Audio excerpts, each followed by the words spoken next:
ও আমার সামনগরের ভাইরা, আমরা কি কোনো কাফের নাস্তিক মুরতাদের সামনে মাথা নত করে মরতে চাই? আমরা যতদিন বাঁচতে চাই সিংহের মতো 1 ঘন্টা তর্জন দিয়ে বাঁচতে চাই, কিন্তু বিড়ালের মতো 1000 বছর বাঁচার স্বপ্ন দেখি না কারা কারা? তারাই শুধু 2 হাত উঁচু করে দেখায়।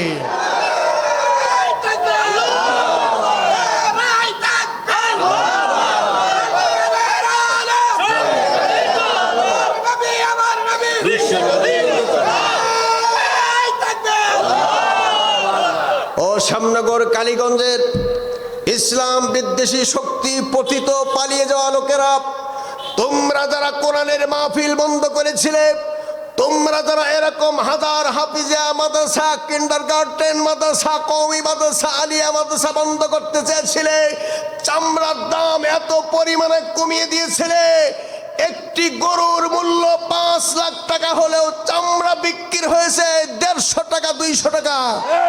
এর মাধ্যমে গোটা বাংলার জমিনে মাদ্রাসার শিক্ষা বন্ধ করার পাইতারা করতে গিয়ে নিজেরাই চির জনমের মতো নিষিদ্ধ হয়েছে।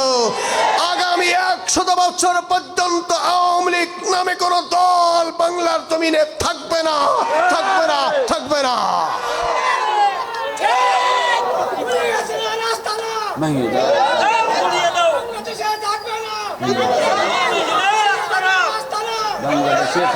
দরকার নাই, যেভাবে স্লোগান দিলেন তা হাসিনার এমনি ভয় লাগতেছে। আমার মুসলমান ভাইরা, আসুন কথা শুরু করা যাক। কষ্ট হচ্ছে আপনাদের? সত্যি তো কষ্ট না হলেও রাগ হচ্ছে। আমার মুসলমান ভাইরা, এই পৃথিবীতে যারা বলেছে আল্লাহ আমার রব, তারা বিপদ আছে, কথা বলেন। 2 নম্বরে যারা বলেছে রসুল আমার নেতা, এই পৃথিবীতে তারা আরো বেশি বিপদ আছে। এবার বলুন তো আমাদের নেতার নাম কি? মুহাম্মাদুর রাসূলুল্লাহ।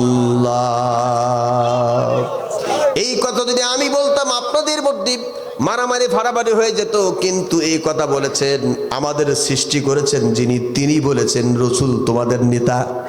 কোরআনে কারিমের 22 নম্বর পারার শেষে 23 নম্বর পারার শুরুতে আল্লাহ পাক আমার নবীকে ইনডাইরেক্ট নয় ডাইরেক্ট নেতা বলে সম্বোধন করে বলেছেন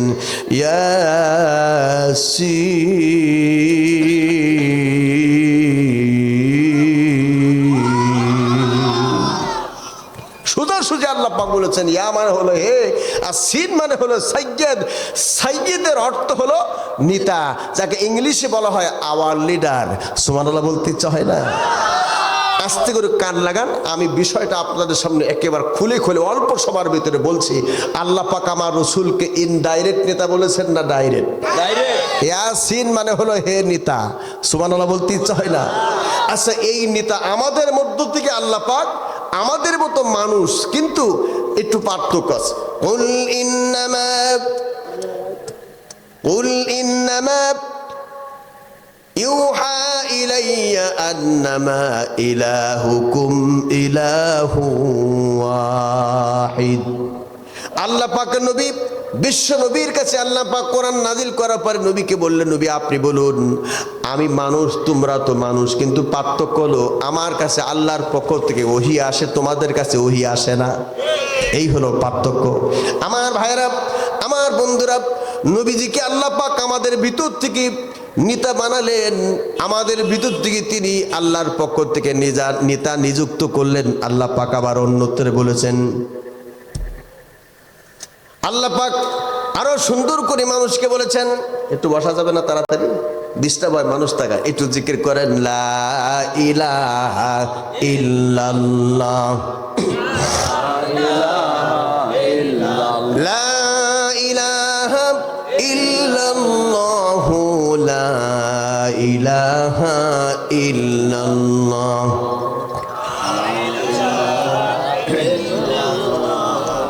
লা ইলাহা ইল্লাল্লাহ মুহাম্মাদুর রাসূলুল্লাহ।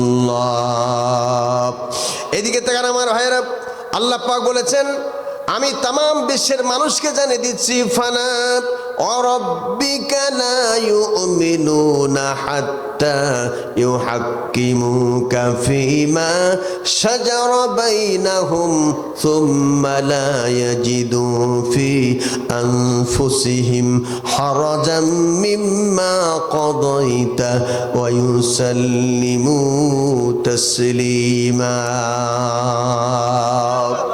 আল্লাহ পাক বলেছেন দুনিয়ার মানুষ শোনো ততক্ষণ পর্যন্ত তোমরা পূর্ণাঙ্গ ঈমানদার হতে পারবে না যতক্ষণ পর্যন্ত তোমাদের সমাজ এবং তোমাদের সংসার এবং তোমাদের রাষ্ট্রের মারামারি কাটাকাটি হানাহানির দায়িত্বভার বা বিচারক হিসাবে তোমাদের মধ্য থেকে আমি যাকে নেতা বানিয়েছি তার হাতে অর্পণ না করবে। তাও সুবহানাল্লাহ কয় না?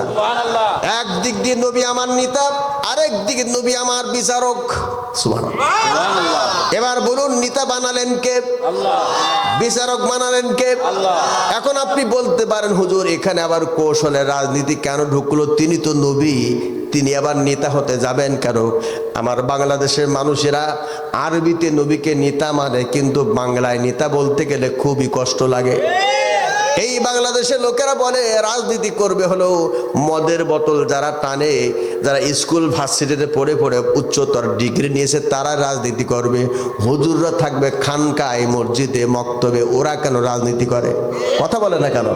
আমার ভাইয়েরা, এই জন্য এই বাংলাদেশের পতিত স্বৈরাচারেরা শেষ পর্যন্ত বাংলাদেশের একজন প্রখ্যাত আলেম, একজন খ্যাতনামা পীর চরমনায় পীর সাহেবকে নির্বাচনে টেনে নিয়ে আবার নির্বাচনের ময়দানে তাকে রক্ত ঝরিয়েছে। এই কথা বলেন না কেন?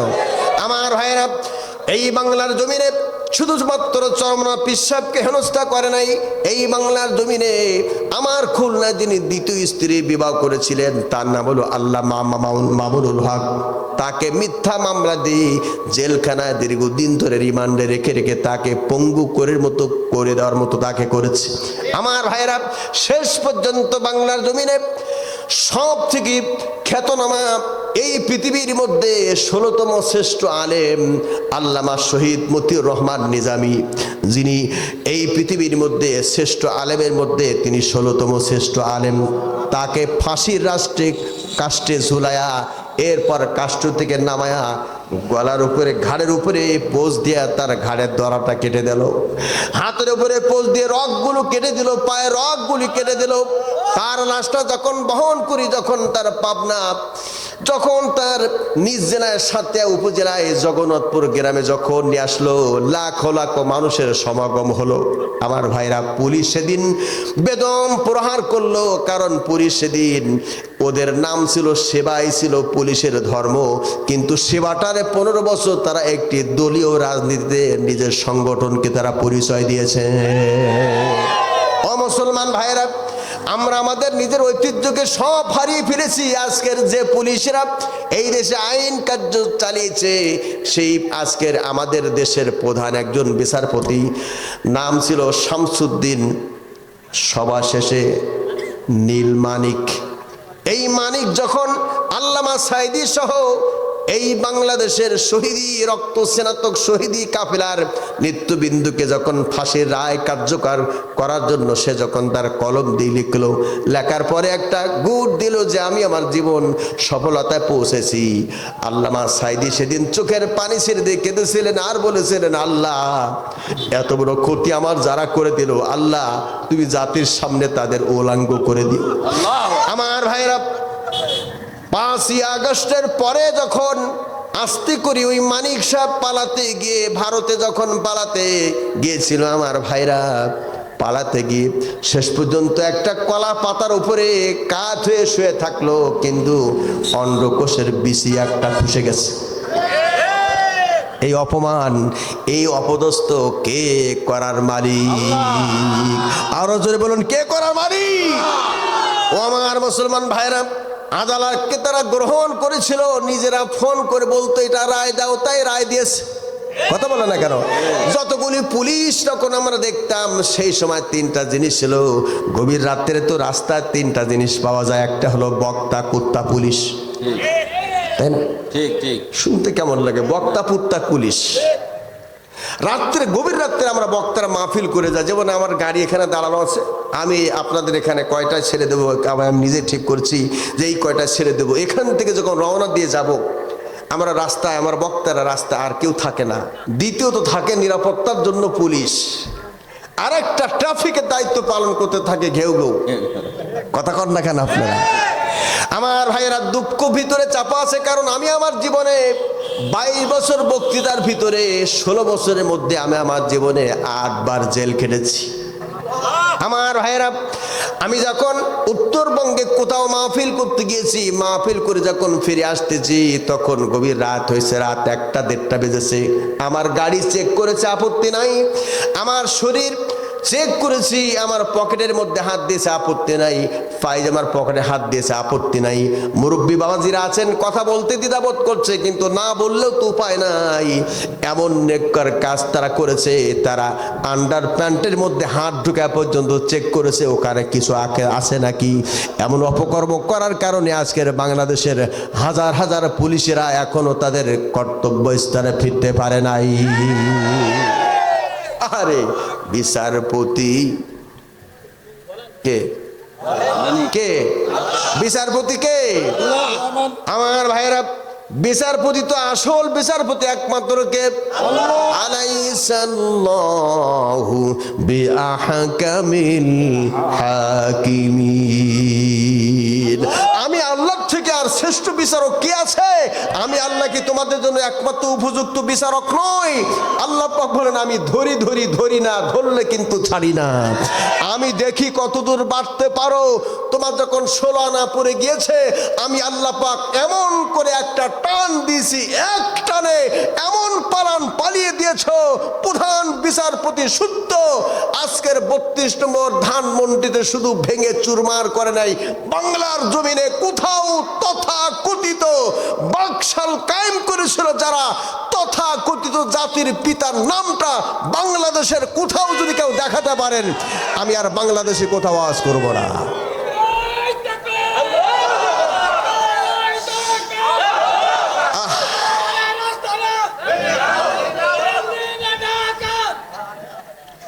দিল্লি, হ্যাঁ, এখনো দিল্লি যাওয়ার ইচ্ছা আছে?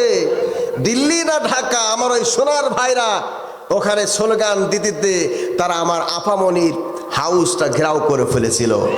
আপামনি 45 মিনিট সময়ের ব্যবধানে সব মানুষকে খাবার দেওয়ার জন্য এমনকি সমস্ত জায়গা সাজিয়ে ফেলেছিল। এবং ওয়াকারুজ্জামান সাহেবকে, সেনাবাহিনীর প্রধানকে, তিনি সর্বশেষ ওই দায়িত্বে নিয়ে আসলেন। কেন নিয়ে আসলেন? ওয়াকারুজ্জামান আমাকে হেফাজত করবে তাই। কিন্তু ইতিহাস তো নীরব সাক্ষী দেয়, ঠিক কিনা? ইতিহাস নীরব সাক্ষী দেয়। পৃথিবীতে আল্লাহ পাক ছাড় দেয় কিন্তু ছেড়ে দেয় না, এটা আল্লাহই প্রমাণ করে আমাদের বাংলা জমিনে দেখিয়ে দিয়েছে। ওয়াকারুজ্জামান সাহেব বলেছে, ম্যাডাম আপনি যদি বাঁচতে চান তাহলে 45 মিনিট সময় আছে, এর মধ্যে আপনাকে চলে যেতে হবে। তিনি বললেন, ওয়াকার, আমি তো তোমাকে বসিয়েছি, ব্রাশ ফায়ার করো। ওয়াকারুজ্জামান সেদিন বলেছিলেন, madam I am very sorry, I am extremely sorry, আমার পক্ষে সম্ভব নয়। কেননা আমি কোন ছেলের বুকে গুলি চালাবো? যে ছেলের বুকে গুলি চালাবো ওটাও তো আমার সন্তান, আমি আর কারোর বুকে গুলি চালাতে পারবো না।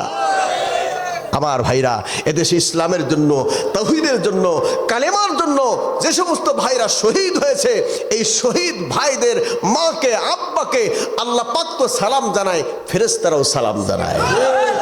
মালিক ভাইয়ের মা, কাসেম ভাইয়ের মা, সাবির ভাইয়ের মা, বেলাল ভাইয়ের মা, মাসুম ভাইয়ের মা, ও শিপন ভাইয়ের মা, জসিম ভাইয়ের মা, মুজাহিদ ভাইয়ের মা, তোমরা বড়ই ভাগ্যবতী, আনলে ধরাই দিনের জ্যোতি, সালাম জানাই তোমায় ফেরেশতা মা, সালাম জানাই তোমায় ফেরেশতা। কেউ হারিয়ে ছেলে আর কেউ হারিয়ে ভাই, কেউ হারিয়ে দিনের সাথী নিশ্চয় ধরায়, কেউ হারিয়ে ছেলে আর কেউ হারিয়ে ভাই, কেউ হারিয়ে দিনের সাথী নিশ্চয় ধরায়। তাদের স্মৃতি এই অন্তরে কেঁদে কেঁদে গুমরে মরে, বুক ভেঙে যায় কান্না ফোরায় না মা, বুক ভেঙে যায় কান্না ফোরায় না। আল্লাহু আকবার। আন্দোলনের ডাকে তারা জাগ্রত সব প্রাণ, জীবন দিয়ে রেখেছিল আল কোরআনের মান। জীবনটাকে বিলিয়ে দিয়েছে, কিন্তু কোরআনের মানকে তারা অক্ষুণ্ণ রেখেছে। আল্লাহু আকবার বলবেন না? আন্দোলনের ডাকে তারা জাগ্রত সব প্রাণ, জীবন দিয়ে রেখেছিল আল কোরআনের মান। দিনের বিজয় আনতে যারা সদাই ছিল পাগল পারা, আরোর ছায়ায় তাদের ঠিকানা মা, আরোর ছায়ায় তাদের ঠিকানা। মা গো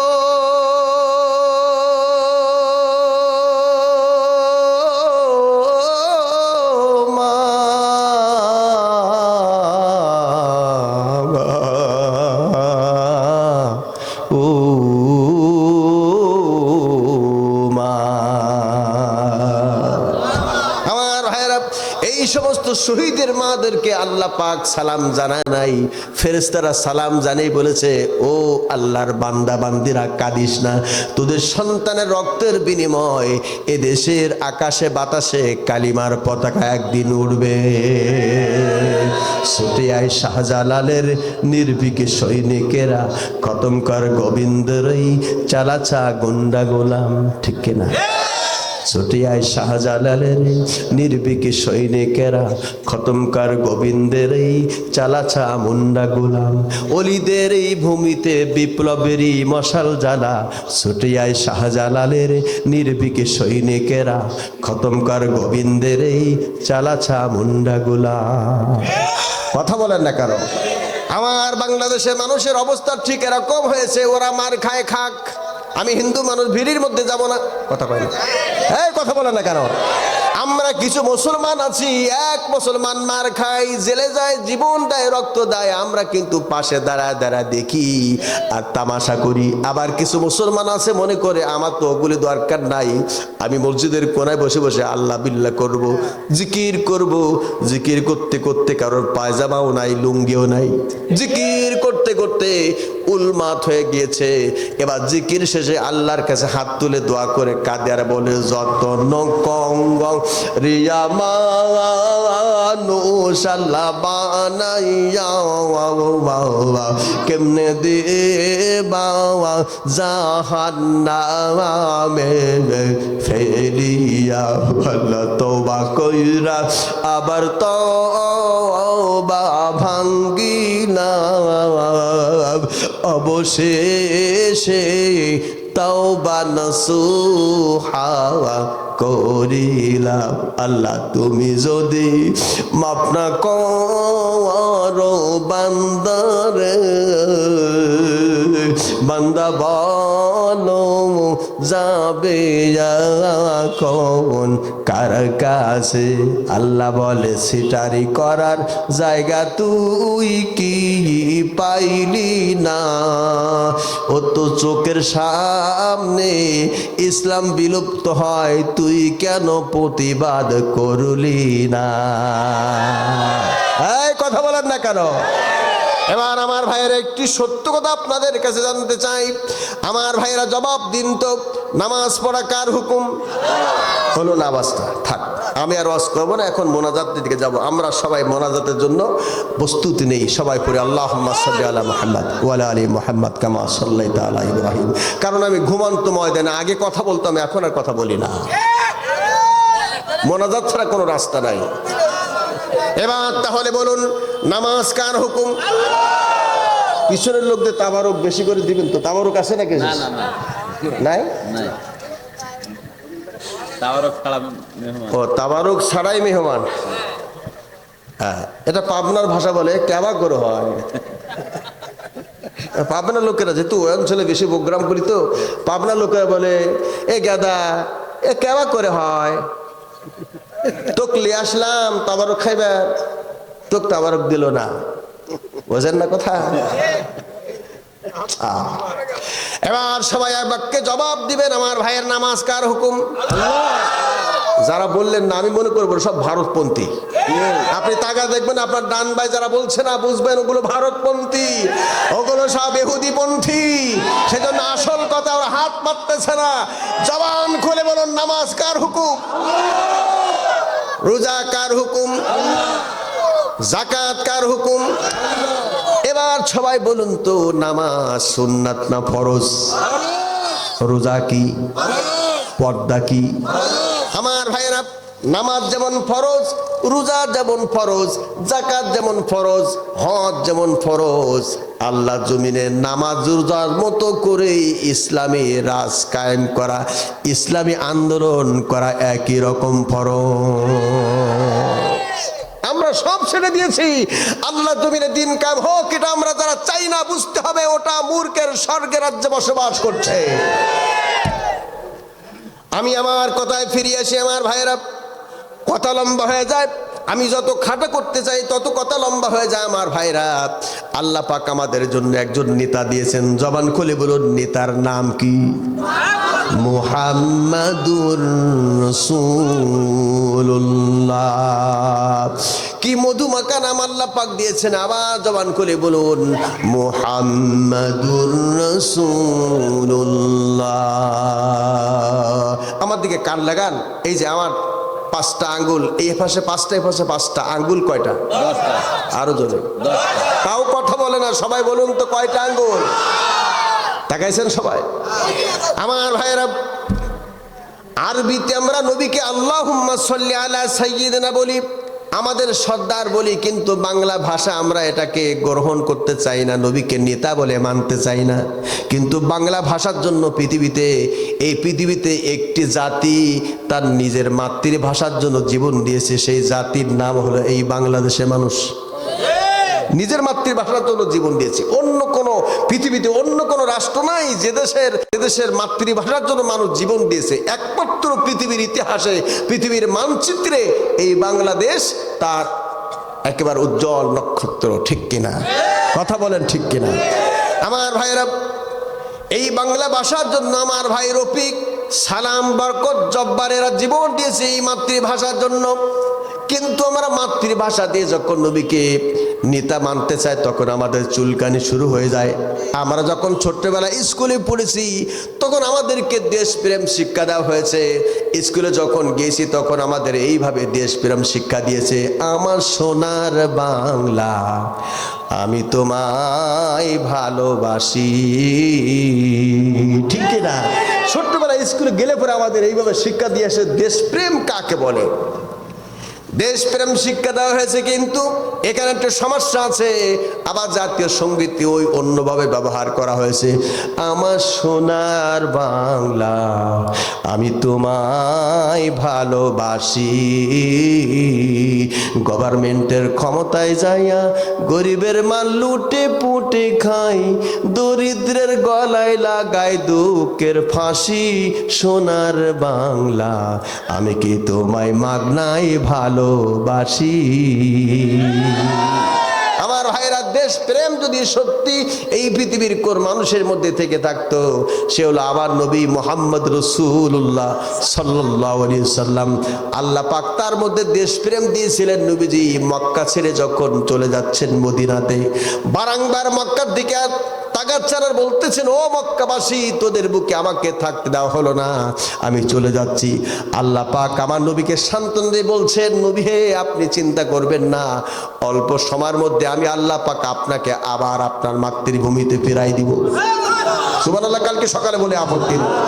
আমার ভাইরা, নবীকে আল্লাহ পাক সান্ত্বনা দিয়ে হাতে ধরে আমার নবীকে রাজনীতি শিক্ষা দিয়ে বলছেন, অকুর রব্বি আদখিলনি মুদখালা সিদকিন ওয়া আখরিজনি মুখরাজা সিদকিন ওয়াজআললি মিন লাদুনকা সুলতানান নাসীরা।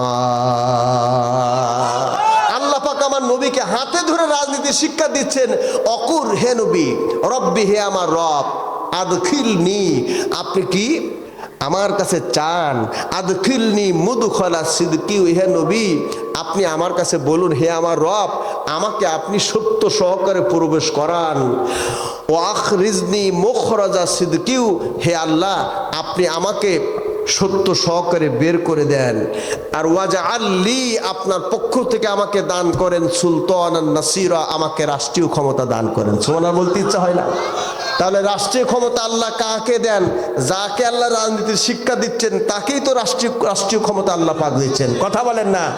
সুতরাং যারা ধাপ্পাবাজি, টেন্ডারবাজি, চান্দাবাজি, বাড়ি দখল, জমি দখল, ঘাট দখল, যারা এই ধাপ্পাবাজির ডিগবাজির রাজনীতি করেছে, জনগণের ন্যায্য অধিকারকে ক্ষুণ্ণ করেছে, বাংলার জমিনে তাদের রাজনীতি করার কোনো অধিকার নাই। রাজনীতি তারাই করতে পারে যাদের কাছে এই মহান আল্লাহ পাকের কিতাব আছে। তোমরা ডালে বসে পাকা আম খাবে আর আমরা নিচে বসে আটি খাবো, এরকম সময় আর নাই। সুতরাং আমরা দায়িত্বহীন ভাষায় বাংলা জমিনে 64 জেলায় আমরা উলামায়ে কেরাম দাওয়াতের ভিশন নিয়ে আমরা নেমেছি। ইসলামী আন্দোলন অর্থাৎ রক্ত স্নাতক শহীদি কাফেলা, বাংলাদেশের সমস্ত আলেম ওলামা এখন ঐক্যবদ্ধ হতে যাচ্ছে, একই প্ল্যাটফর্মে আসতে যাচ্ছে। আগামীর সংসদ কোরআনের সংসদ, আগামীর সংসদ আলেম ওলামাদের সংসদ, আগামীর সংসদ ইসলামের সংসদ।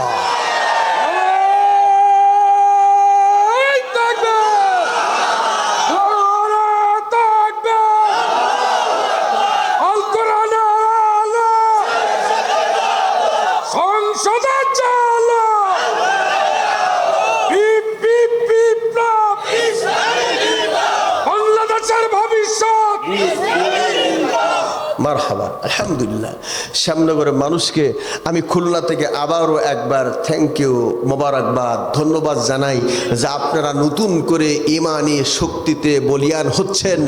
আমি দেখতে চাই এই শ্যামনগরের প্রতিটি মাটি ইসলামের জন্য খাঁটি হোক। আল্লাহ পাক যেন আমাদের সকলকে সেই কাফেলায় অংশগ্রহণ করা তৌফিক দান করে। রাজি আছেন তো সবাই?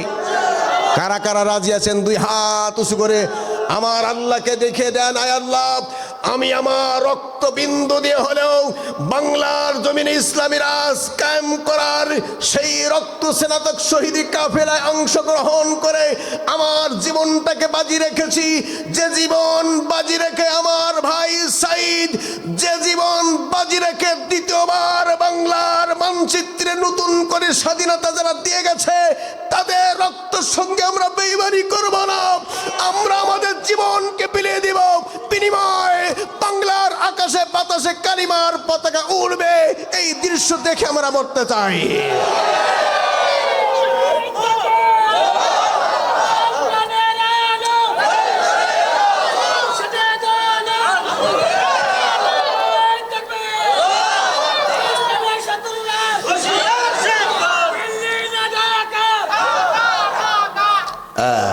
আলহামদুলিল্লাহ, সবাই বলি আলহামদুলিল্লাহ।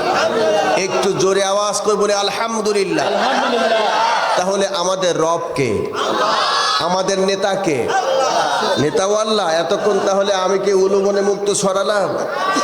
আমাদের রব আল্লাহ আর আমাদের নেতা ইয়াসিন, তিনি হলেন বিশ্বনবী মুহাম্মদুর রাসূলুল্লাহ সাল্লাল্লাহু আলাইহি সাল্লাম। আমার ভাইয়েরা, এবার আসুন নেতার সামান্য গুণাবলী বলি। বিশ্বনবী জনাবে মোহাম্মদ রাসূলুল্লাহ সাল্লাল্লাহু আলাইহি সাল্লাম এমন নেতা ছিলেন, নবীজি বলেছেন আমার সাহাবারা শোনো, রাত্রে বেলায় তোমরা আমার ভিতরে যে কাজগুলি দেখতে পাও, সকাল হলে পরে সেই কাজগুলি খুলে খুলে গোটা জাতির সামনে তোমরা প্রকাশ করে দাও। রাত্রের মধ্যে তোমরা আমার মধ্যে যে আমলগুলি কাজগুলি দেখতে পাও, সকালে তা সবার সামনে প্রচার করে দাও। তাহলে বোঝা গেল নবীজি মদের বোতল টানতেন, পরনারের দিকে হাত লম্বা করতেন। আগামী দিন কার বাড়ি লুট করা হবে, কোন ঘাট দখল করা হবে, কোন হাত দখল করা হবে, এগুলির জন্য আল্লাহ রাসূল রাত্রে লোক নিয়ে বসে কথা কয় না। তাহলে আমি কোন নেতার অনুসরণ করব, এটা আল্লাহ পাক বলে দিচ্ছেন। আল্লাহ পাক বলেন আতিউল্লাহ ওয়া আতিউর রাসূলা ওয়া উলিল আমরি মিনকুম, আনুগত্য করো আমি আল্লাহ আমার, আনুগত্য করো আমার নবীজির, আর আনুগত্য করো তোমাদের নেতৃত্ব যারা দিচ্ছে, যারা কোরআন দিয়ে ইসলাম দিয়ে জাতি সমাজের ভিতরে যারা আল্লাহর কথা রসুলের কথা প্রচার করছে, তারাই হলো তোমাদের উলিল আমর, তোমাদের নেতা। ওই যে নেতা সন্ধ্যার পরে তোমাদেরকে একত্রিত করে কোরআনের তালিম দেয়, হাদিসের তালিম দেয়, ইসলামের সাহিত্য তোমাদের হাতে তুলে দেয়, আর তোমাদের মা বাপের খেদমতের কথা বলে, আর মানুষকে সৎ কাজে আহ্বান করার নির্দেশ দেয়, অসৎ কাজে বাধা প্রদান করার নির্দেশ দেয়, ওই নেতা হলো তোমাদের জন্য উলিল আমর। এই কথা বলেন না কেন আমার ভাইরা? এই জন্য যে কোনো নেতার পিছনে আমরা ঘুরবো না, দেখবো আমার নেতার আদর্শ, নেতার চরিত্র আমার নবীর চরিত্রের সঙ্গে যদি মিলে যায়, ওই নেতা আমার জন্য উলিল আমর নেতা, ঠিক কিনা? এবার একটা ছোট্ট দৃষ্টান্ত দেয় আপনাদের বোঝাবার জন্য। আল্লাহ নবী, বিশ্ব নবী জনাবে মুহাম্মদ রাসূলুল্লাহ সাল্লাল্লাহু আলাইহি সাল্লাম বলেছেন, আমার উম্মতেরা শোনো, আমার পরে যদি এই পৃথিবীতে মূসা নবী আগমন করে, আমার পরে যদি ঈসা নবী আগমন করে, বুঝতেছেন কথা? নবীজি বলেছেন আনা খাতামুন নাবিয়্যিন লা নাবিয়্যা বাদি, আমার পরে আমি শেষ নবী, আমার পরে কোনো নবী নাই, নবী আসবে না। এই হাদিসের অর্থ কিন্তু তা না। আনা খাতামুন নাবিয়্যিন লা নাবিয়্যা বাদি, আমি শেষ নবী, আমার পরে কোনো নবী নাই, মানে নবুয়তের সিলসিলা এখানে শেষ, কোনো নবী নাই। নবী যে আসবেন তিনি কে? এনজিলু ঈসা ইবনে মারইয়াম, মিশকাতুল মাসাবির ভিতরে এসেছে, আল্লাহ পাক নবী বলেছেন আমার ইন্তেকালের পরে একজন নবী আসবেন, তিনি হলেন মারিয়ামের পুত্র ঈসা।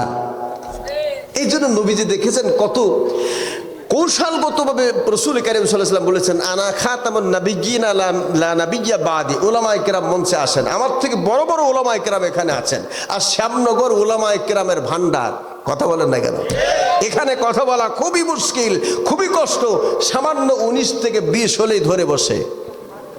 এটা শ্যামনগরের সব থেকে বড় ঐতিহ্য, উলামায়ে কেরাম যেখানে বেশি, সেখানে কথা বলা আমার কাছে মজা বেশি। আলহামদুলিল্লাহ বলি আমরা সবাই। আমার ভাইরা, নবী করিম সাল্লাল্লাহু আলাইহি ওয়াসাল্লাম বলেছেন আনা খাতামুন নাবিয়্যিন লা নাবিয়্যা বাদি, আমি শেষ নবী, আমার পরে কোনো নবী, কথা বলেন না, নবী নাই, আসবে না। না আসবে না হলে যা শব্দ ব্যবহার হইতো, নাই, আমার পরে কোনো নবী নাই। এই নবী বলেছেন আমার পরে যদি পৃথিবীতে কোনো নবী আসে, একজন নবীর নাম হলো ঈসা, আরেকজন নবীর নাম হলো মূসা, আর আমার উম্মতরা যদি আমার আদর্শকে বাদ দিয়ে ঈসা নবীর আদর্শ মেনে নেয়, মূসা নবীর আদর্শ মেনে নেয়, আমি মুহাম্মদ রাসূলুল্লাহ বলছি কিয়ামতের দিন আমি আমার উম্মতকে উম্মত বলে পরিচয় দিব না। বুঝাতে পারি নাই মনে হয় কথা? নবী স্পষ্ট বলছে আমার পরে যদি দুইজন নবী আসে, নবী আগেই বলেছেন আনা খাতামুন নাবিয়্যিন লা নাবিয়্যা বাদি, আমার পরে কোনো নবী নাই। যদি দুইজন নবী আসে, একজন নবী মূসা আর একজন নবী ঈসা, এই দুইজন নবী যদি পৃথিবীতে আসে, আর আমার উম্মতরা যদি আমি নাই বলে ওই যে দুইজন নবী আসছে, আমার আদর্শকে পিছে ফেলে দিয়ে মূসা নবীর আদর্শ, ঈসা নবীর আদর্শ মেনে নাই, আমি মুহাম্মদ রাসূলুল্লাহ কিয়ামতের দিন তাদেরকে উম্মত বলে পরিচয় দিমু। তাও বুঝাতে পারি না আমি কোথায় আসলাম। আমি আবারও বলছি, 3 বার বলি, যদি না বোঝেন তাহলে আমি আর বোঝাতে পারবো না। নবী বলেছেন আমার পরে এই পৃথিবীতে যদি দুইজন নবী আগমন করে, একজন নবীর নাম মূসা আর একজন নবীর নাম ঈসা, আর এই দুইজন নবী পৃথিবীতে আসার কারণে যদি আমার উম্মতরা আমার আদর্শ বাদ দিয়ে মূসা নবীর আদর্শ গ্রহণ করে নেয়, ঈসা নবীর আদর্শ গ্রহণ করে নেয়, আমি মুহাম্মদ রাসূলুল্লাহ কসম করে বলছি কিয়ামতের দিন আমি আমার উম্মতকে উম্মত বলে পরিচয় দিব না।